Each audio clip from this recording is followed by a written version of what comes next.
참여 예수님, 참여 예수님, 각자의 자리에서 하느님과 함께하고 있을 여러분 모두에게 또 그분의 사랑이 가득하길, 또 바쁜 일정으로 이곳에 함께하진 못하지만 방송으로 함께하고 있는 우리 모든 교우 여러분들에게도 하느님의 은총이 가득한 하루 보낼 수 있길 바라며 이 미사 중에 기억하도록 하겠습니다.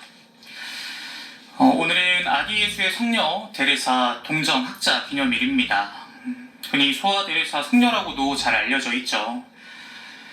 성녀의 삶을 돌이켜보면 참 하느님께 대한 사랑이 굉장히 크셨던 분으로 여겨집니다.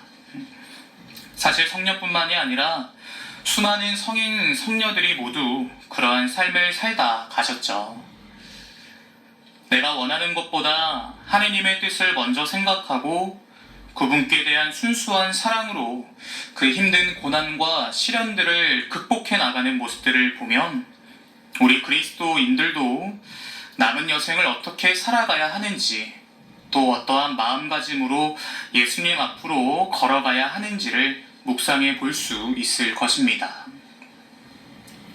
사실 오늘 복음에서도 바라보면 예수님께서는 하느님을 잘 따르기 위해서 또 그분의 참된 제자가 되기 위한 방법들을 알려주고 계십니다. 어떤 사람들이 어디로 가시든지 저는 스승님을 따르겠습니다 라고 하며 제자가 될 것을 청하자 예수님께서는 여러 조건들을 말씀하고 계시죠. 첫 번째로는 사람의 아들은 머리를 기댈 곳조차 없다라고 말씀하시면서 예수님을 따르는 제자들은 고난의 길을 각오해야 한다는 것을 말씀하십니다. 세상 사람들로부터 배척을 당하신 그 예수님께서 어디 한 군데에 자리 잡을 곳조차 없으셨듯이 제자들 역시 험난한 그 길을 갈 수밖에 없다라고 말씀을 해주시는 것이죠. 이어서 두 번째로는 죽은 이들의 장사는 죽은 이들에게 맡겨두라는 말씀을, 세 번째로는 가족들에게 작별 인사를 허락해달라는 말에 쟁기를 지고 뒤를 돌아보아서는 안 된다라는 말씀까지 해주십니다.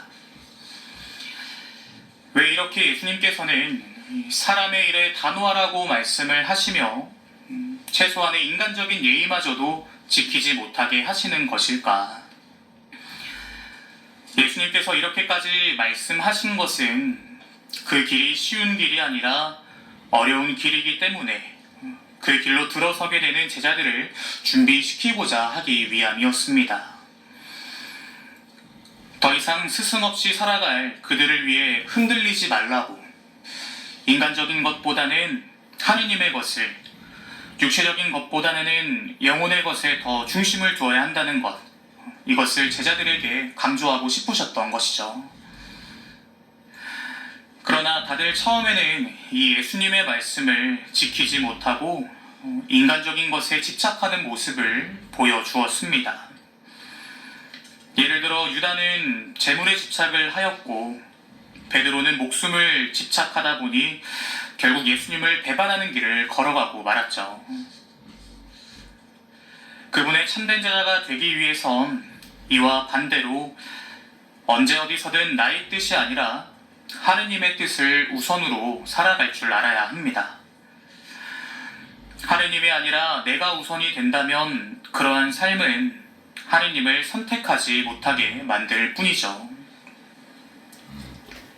혹자들은 내가 아니라 하느님만을 바라보며 살아가다간 자유롭지 못하고 불행할 것이라 이야기할 테지만 사실 진정한 자유로움은 하느님을 선택할 때만이 가능해집니다. 오늘 우리가 기억하는 이 데레사 성녀의 삶도 돌이켜보면 세상에 얽매이지 않는 자세들을 통해 하느님의 사랑에 집중할 수 있었던 것이고 그로 인해 성녀의 삶을 많은 이들이 후대에 기억할 수 있었던 것처럼 우리 또한 그러한 삶을 살아나가야 하지 않을까 합니다. 하느님을 떠나 인간적이고 현세적인 것을 택한다면 그 길은 배반의 길 혹은 멸망의 길로 이어지겠지만 인간적인 모든 것을 떠나 하느님만을 따른다면 100배의 열매를 얻는 영광의 길로 이어진다는 것을 기억하면서 오늘 하루 보내시면서도 예수님을 따르고자 모인 현재의 내 모습은 어떠한지 되돌아보고 말로만 예수님을 따르는 것이 아니라 나의 것을 그분을 위해 내려놓으며 진정으로 자유로워질 수 있는 우리 모두가 될 수 있게 해달라고 이 미사 중에 간절히 청할 수 있었으면 좋겠습니다.